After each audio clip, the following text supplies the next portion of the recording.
Update muna tayo sa lagay ng panahon. Napanatili ng Typhoon Ophel ang lakas nito habang binabaybay ang kanluran, hilagang kanlurang bahagi ng Philippine Sea.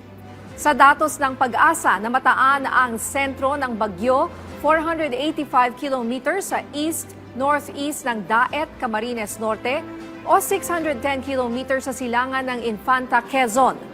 Kumikilos ito ng pakanluran, hilagang kanluran sa bilis na 20 kilometers per hour.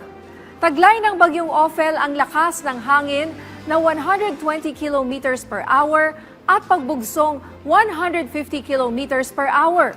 Itinaas ang signal number 2 sa silangang bahagi ng mainland Cagayan at silangang bahagi ng Isabela, habang signal number 1 naman sa 13 lugar sa Luzon.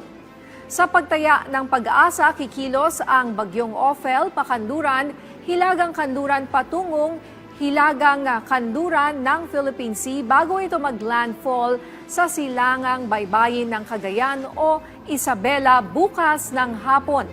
Matapos ito ay tatahakin ng bagyo ang Luzon Strait sa Biyernes at kikilos pa hilagang kanluran habang bumabagal bago mag-iba ng paggalaw sa weekend.